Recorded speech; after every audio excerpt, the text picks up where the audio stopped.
ધોરણ 9 વિજ્ઞાન અને ટેકનોલોજી પ્રકરણ નંબર 1 આપણી આસપાસમાં દ્રવ્યો. તો મિત્રો જેની અંદર આપણે દ્રવ્યની અવસ્થાઓ ઉપર તાપમાનની અસર થાય છે કે તાપમાનને કારણે આપણે દ્રવ્યની અવસ્થાઓ બદલી શકીએ છીએ એ આપણે સમજી ગયા છીએ. હવે દબાણની અસર કેવી થાય એના વિશે સમજવાનું છે. ઓકે, દબાણના ફેરફારની અસર. તો કે દ્રવ્યનું જે કણ વચ્ચેનું જે દબાણ હોય, દ્રવ્ય ઉપરનું જે દબાણ હોય, એ દબાણની અંદર આપણે ફેરફાર કરી તો તેની કેવી અસર થાય છે. આપણે અગાઉ જોઈ ગયા છીએ કે દ્રવ્યમાં કણ વચ્ચેનું જે અંતર છે એ અંતરને કારણે દ્રવ્યની આપણને જુદી જુદી અવસ્થાઓ જોવા મળે છે. રેડી?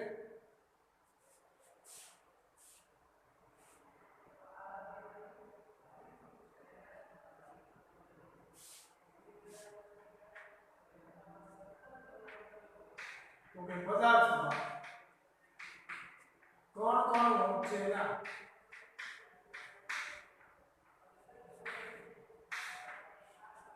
અંતર અલગ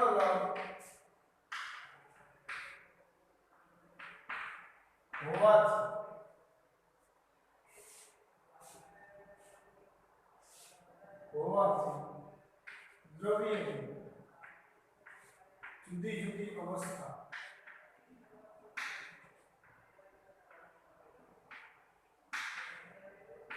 જોવા મળે છે. ભાઈ આપણે જોઈ ગયા કે કોઈ દ્રવ્યની ત્રણ અવસ્થાઓ કે ઘન, પ્રવાહી અને વાયુ. એમાં જો કોઈ ઘન પદાર્થ હોય તો ઘન પદાર્થની અંદર એના દ્રવ્યના જે કણ છે એ એકબીજાની ખૂબ જ નજીક જોડાયેલા હોય છે. સૌથી વધુ નજીક ઘન પદાર્થની અંદર. બરાબર. હવે વાત કરી પ્રવાહી. તો કે પ્રવાહીમાં કણ વચ્ચેનું અંતર ઘન પદાર્થ કરતા ઓછું, ઘન પદાર્થ કરતા વધુ અને પ્રવાહ વાયુ પદાર્થ કરતા નજીક હોય છે. તો તમને ઘન, પ્રવાહી અને વાયુ ત્રણેયમાં કણોની પ્રવૃત્તિ બતાવી. તો કોઈ ઘન પદાર્થ છે તો એની અંદર કણો છે એ આ રીતે ખૂબ જ નજીક હોય.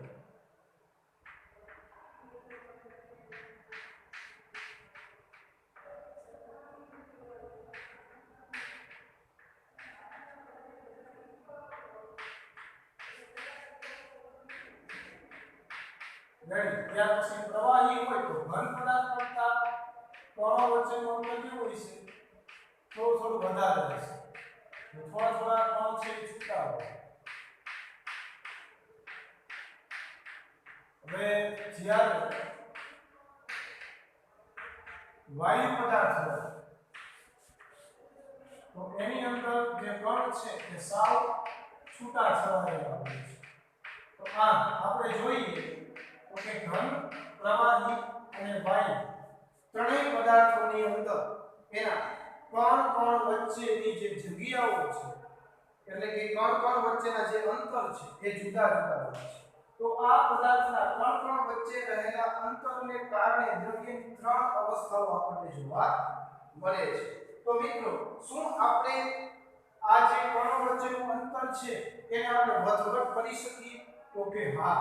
તો કે કઈ? ચાલો સમજીએ. કોઈ પણ વાયુ છે, વાયુ, બરાબર.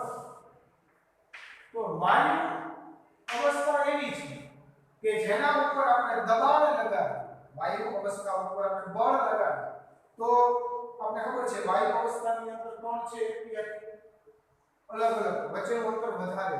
તો જો આપણે વાયુ પદાર્થને દબાવીએ તો એના જે કણ છે એ એકબીજાની નજીક આવી જાય છે.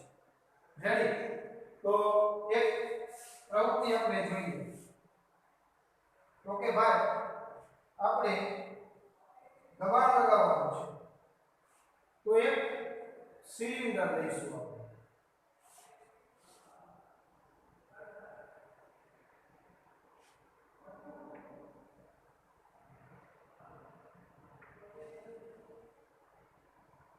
આ રીતના લોખંડનો એક સિલિન્ડર છે, તો આ 3 સિલિન્ડર આપણે લેવાના છે.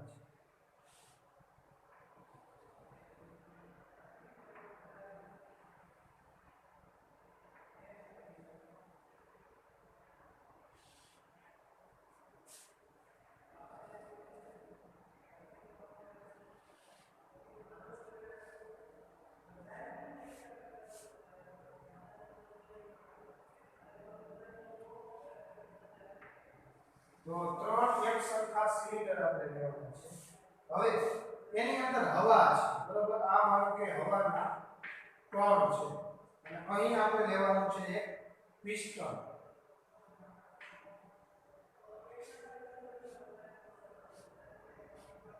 પિસ્ટન વડે આપણે એને ધક્કો મારવાનો છે. તો હવાના જે કણ છે એને આપણે ધક્કો મારી તો હવાના કણ છે એકબીજાની નજીક આવશે.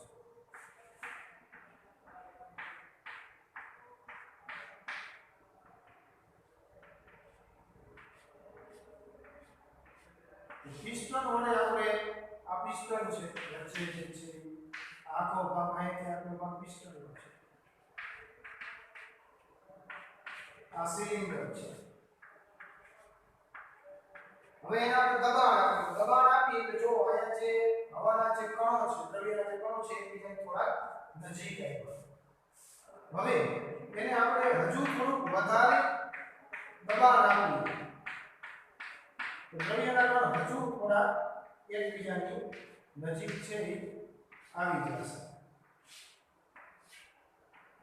રેડી. તો આમ આપણે જોયું કે હવાની અંદર કણ વચ્ચેનું અંતર વધુ હોય, પણ જો એને આપણે દબાણ આપીએ, દબાવીએ તો એ કણ છે એકબીજાની નજીક આવી જાય છે.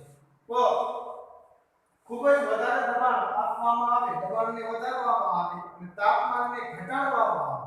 દબાણ આવી રીતે આપણે વધારી અને તાપમાન ઘટાડી તો દ્રવ્યના જે કણ છે એકબીજાની ખૂબ જ નજીક આવી જાય છે. રેડી. તો જો કોઈ આવો પ્રવાહ વાયુ સ્વરૂપ પદાર્થ એને જો તાપમાન ઘટાડવામાં આવે અને દબાણ વધારવામાં આવે, આવું કરવામાં આવે તો દ્રવ્યના જે કણ છે એકબીજાની નજીક આવી જાય છે અને વાયુ અવસ્થાનું રૂપાંતર પ્રવાહીમાં થઈ જાય છે. તો એની આપણે વાત કરીએ તો એને કહેવાય વાયુમાંથી પ્રવાહી બનવું. વાયુમાંથી પ્રવાહી બનવું એટલે તો આ ઘટનાને કહેવાય પ્રવાહીકરણ. શું કહેવાય? પ્રવાહીકરણની ક્રિયા કહેવાય. તો પ્રવાહીકરણની આપણે વ્યાખ્યા આપવી હોય તો કે નિયત જથ્થાના વાયુ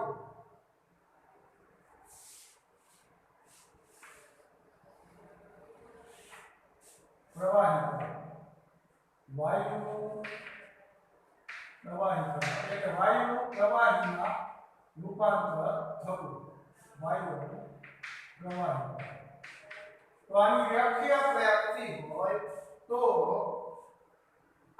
નિયત જથ્થાના, નિયત એટલે ચોક્કસ, તો કે નિયત જથ્થાના વાયુનું દબાણ વધારવાથી વધારવાનું અને સાથે તાપમાન ઘટાડવાનું. તો કે નિયત જથ્થાના વાયુ દબાણ વધારવાથી અને તાપમાન ઘટાડવાથી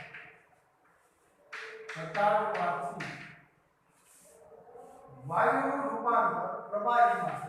ઘટાડવાથી વાયુનું રૂપાંતર પ્રવાહીમાં થાય છે.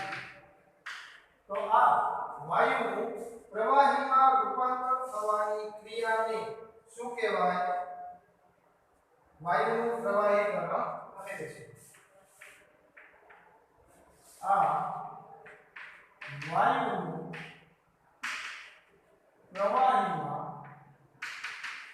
રૂપાંતર થવાની ક્રિયાને વાયુનું પ્રવાહીકરણ કહે છે.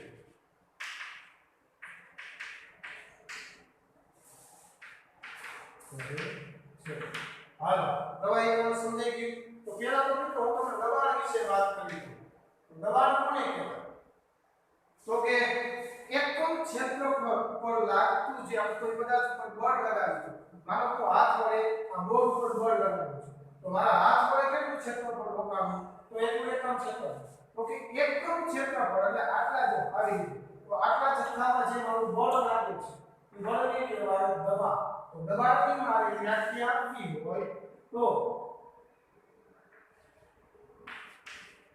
એકમ ક્ષેત્રફળ દીઠ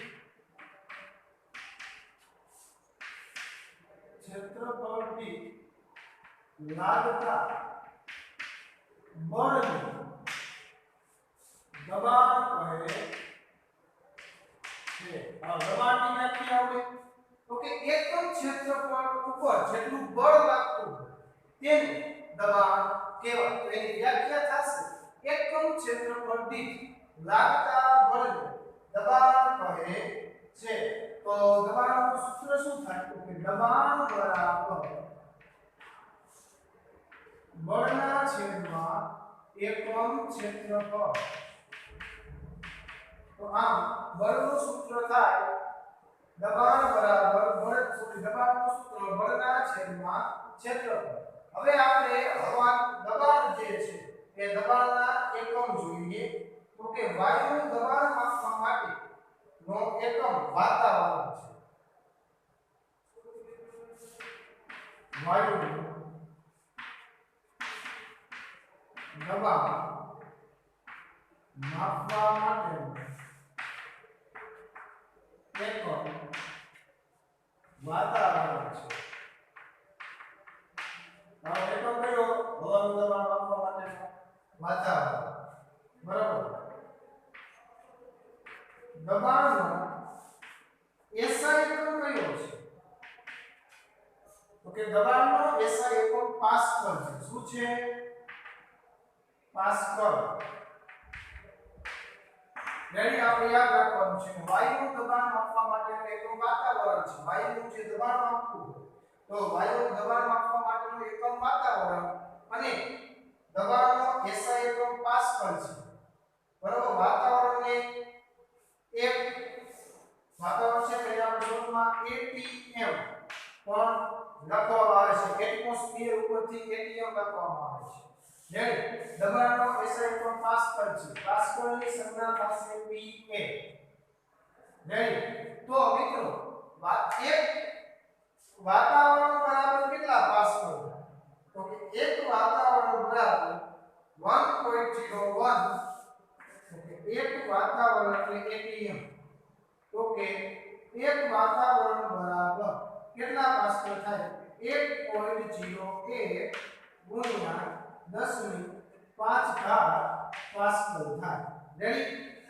એક ATM એટલે કે એક એટમોસ્ફિયર એક વાતાવરણ બરાબર 1.01 ગુણ્યા 10 ની 5 ઘાત પાસ્કલ થાય હવે હવા વડે જે દબાણ લાગે છે બરાબર વાતાવરણના હવાના દબાણને વાતાવરણના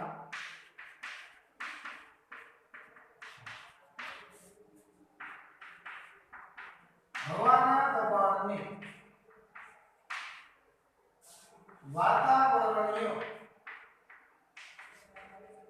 દબાણ કહે છે આપણે જાણીએ છીએ કે વાતાવરણમાં જે રહેલી હવા છે એ હવા પણ આપણા ઉપર અથવા તો અન્ય પદાર્થ પર દબાણ લગાવે છે તો હવા વડે લાગતા દબાણને વાતાવરણીય દબાણ કહે છે દરિયાની સપાટી ઉપર દબાણ કેટલું હોય હવાનું એક વાતાવરણ જેટલું હોય તો કે દરિયાની સપાટી પર વાતાવરણીય દબાણ એક વાતાવરણ છે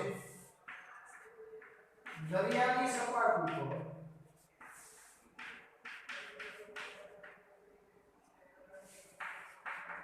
વાતાવરણીય દબાણ એટલે વાતાવરણની જે હવા છે હવા એના વડે લાગતું દબાણ કેટલું છે ઓકે લાગતું દબાણ એક વાતાવરણ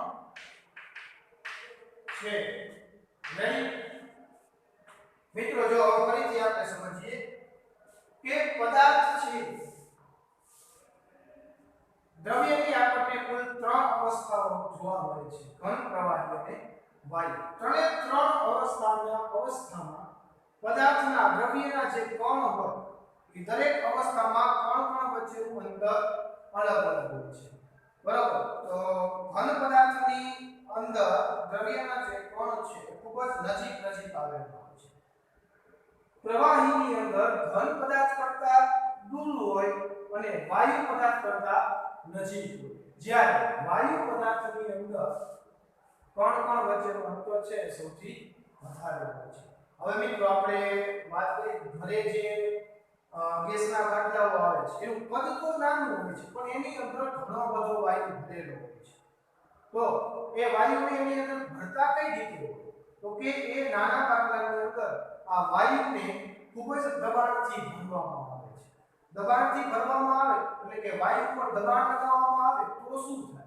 તો કે વાયુ અવસ્થા ઉપર દબાણ લગાવવામાં આવે તો વાયુ અવસ્થાના જે દ્રવ્યના જે કણ છે એ એકબીજાની નજીક આવતા રહે છે તેથી ઓછા કદની અંદર આપણે વધારે પ્રમાણમાં વાયુને દબાણથી ભરી શકીએ છીએ આપણે ખબર જ છે ફુગામાં આપણે હવા ભરી તો હવા જ છે અંદર એના કણ છે એ દૂર હોય પણ એ ફુગાને દબાવી આપણે તો એ થોડોક સંકોચન પામે છે એ રીતે વોલીબોલ છે ટેનિસનો ક્રિકેટનો બોલ છે તો એને આપણે દબાવીશું તો એની અંદર હવા છે તો ઉના ઉપર દબાણ લગાવી તો હવાના કણ એકબીજાની નજીક આવતા રહે છે તેથી આપણે એને દબાવી શકીએ છીએ તો આમ પદાર્થ ઉપર દબાણ લગાવી અને એની આપણે અવસ્થા બદલી શકીએ છીએ તો કે વાયુ છે વાયુમાંથી આપણે પ્રવાહી અવસ્થા લાવવી હોય તો શું કરવું પડે તો કે વાયુમાંથી આપણે પ્રવાહી અવસ્થા લાવવી હોય તો જે વાયુ પદાર્થ છે એનું આપણે તાપમાન ઘટાડવાનું અને દબાણ વધારવાનું તો દબાણ વધારવાથી એના કણ છે એ એકબીજાની નજીક આવશે અને અંતે એનું રૂપાંતરણ છે એ પ્રવાહીની અંદર થશે તો આમ નિયત જથ્થાના વાયુના દબાણ વધારવાથી અને તાપમાન ઘટાડવાથી કોઈ પણ નિયત કદનો આપણે ચોક્કસ કદમાં વાયુ લેવાનું એનું દબાણ વધારવાનું અને તાપમાન ઘટાડવાનું તો કે નિયત જથ્થાના વાયુનું દબાણ વધારવાથી અને તાપમાન ઘટાડવાથી વાયુનું રૂપાંતર પ્રવાહીમાં થાય છે તો આ વાયુનું પ્રવાહીમાં રૂપાંતરણ થવાની ક્રિયાને શું કહેવાય વાયુનું પ્રવાહીકરણ બને છે ત્યાર પછી આપણે દબાણ સમજ્યા તો કે કોઈ ચોક્કસ ક્ષેત્રફળ પર લાગતા બળને દબાણ કહે છે એટલે કે એકમ ક્ષેત્રફળ દીઠ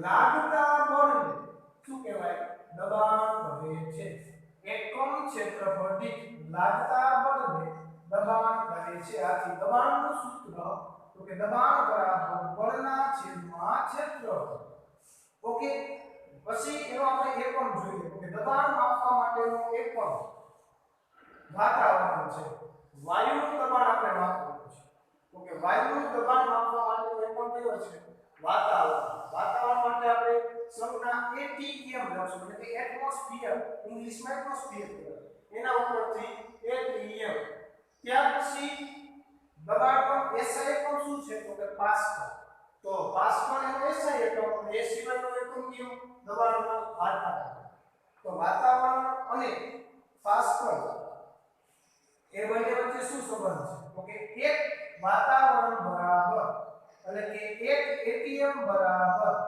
1.01 ગુણ્યા 10 ની 5 પાસ્કલ થાય આ ખાલી જગ્યાની અંદર પણ પૂછાય આ પણ પૂછાય કે દબાણનો SI એકમ જણાવો દબાણનો SI એકમ પાસ્કલ ત્યાર પછી વાયુનું દબાણ માપવા માટેનો એકમ કયો તો વાયુનું દબાણ માપવા માટેનો એકમ વાતાવરણ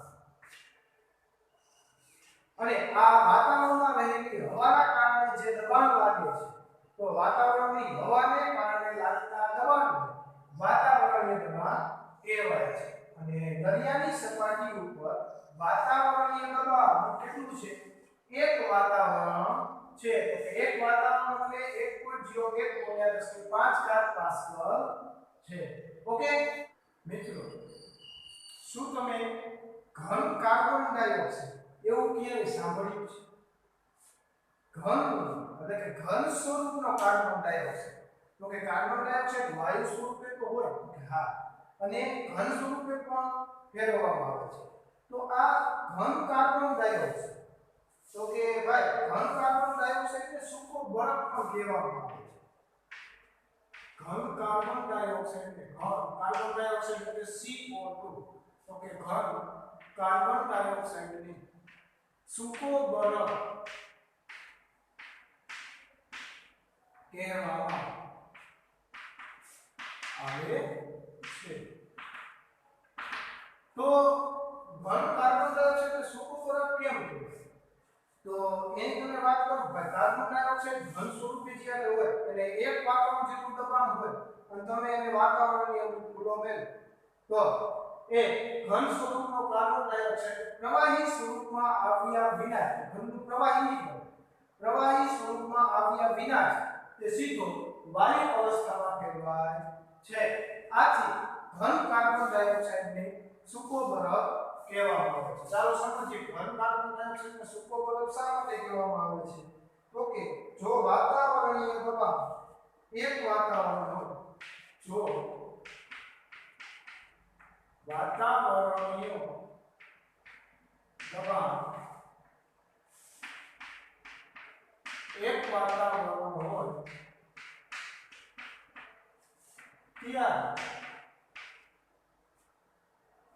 ત્યારે ઘન કાર્બન ડાયોક્સાઇડ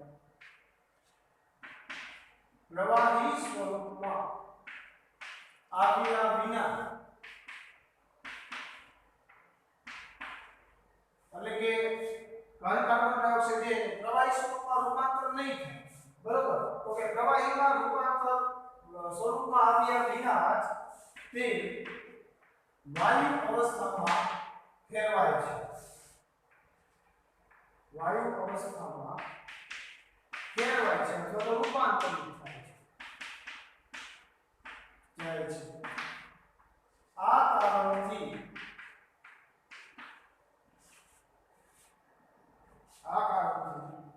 ઘન કાર્બન ડાયોક્સાઇડને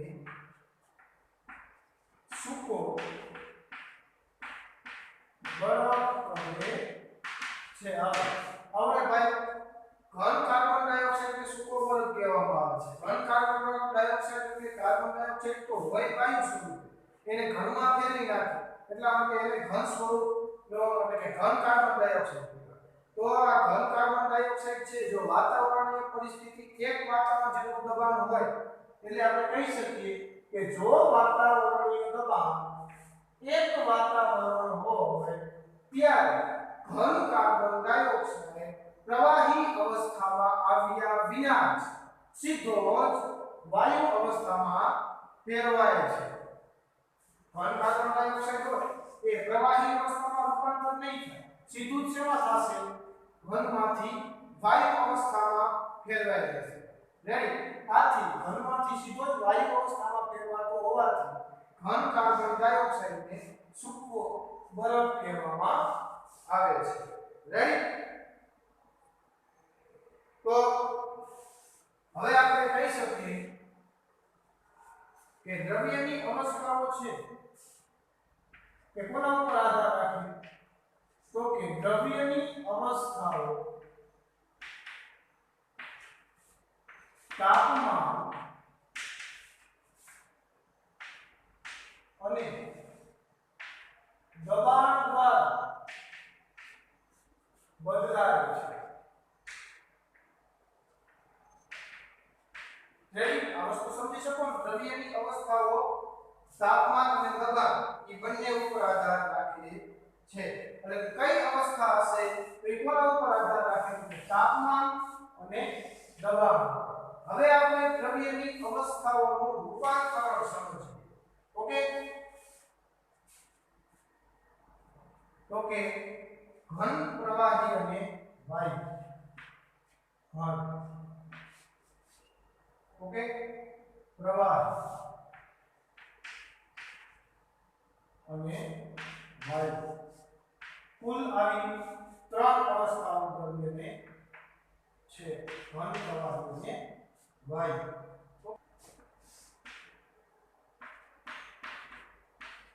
પહેલા બોરી નાખું બધું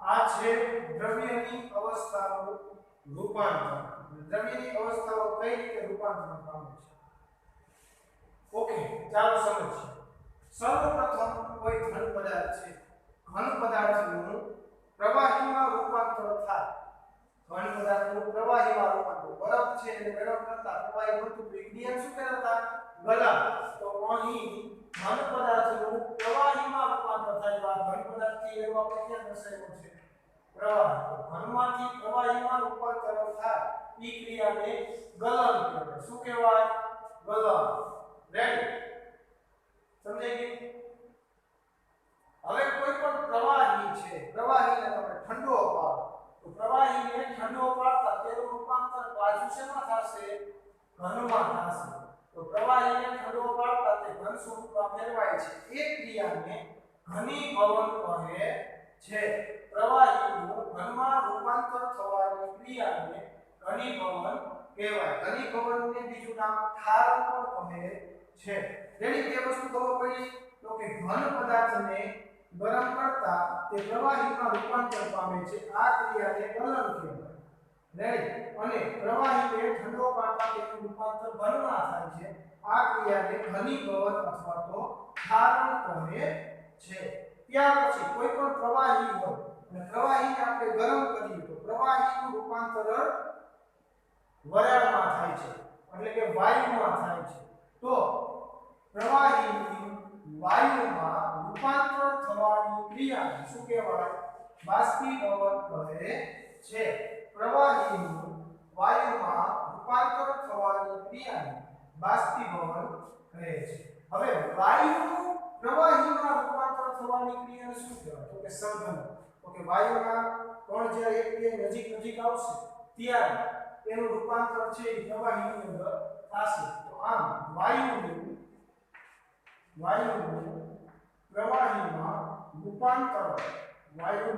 પ્રવાહીમાં રૂપાંતર થવાની ક્રિયાને સંઘનન કહે છે ત્યાર પછી ઘનનું ડાયરેક્ટ વાયુ ઘન પદાર્થનું ડાયરેક્ટ વાયુ અવસ્થામાં રૂપાંતર થવાની ક્રિયાને ઉત્વપાતન કહે છે અને વાયુનું ડાયરેક્ટ ઘન બરોબર વૈચારિક પ્રવાહી અવસ્થા નહીં આવે ડાયરેક્ટ અવસ્થા બનશે ઘનનું પ્રવાહી અને પ્રવાહીનું ઘનનું વાયુ અને વાયુનું ઘન અવસ્થામાં રૂપાંતર થવાની ક્રિયાને શું કહેવાય ઉત્વપાતન કહે છે ઓકે મિત્રો તો અહીં આપણે આજે ચર્ચા કરી છે ઘરે વ્યવસ્થિત એનું રીડિંગ કરી લેજો જેથી તમને બધા ટોપિક યાદ રહી જાય તમને જે હોમવર્ક આપવામાં આવે તે બાકીનો તમે બંનેની અંદર કરવાનું છે થેન્ક યુ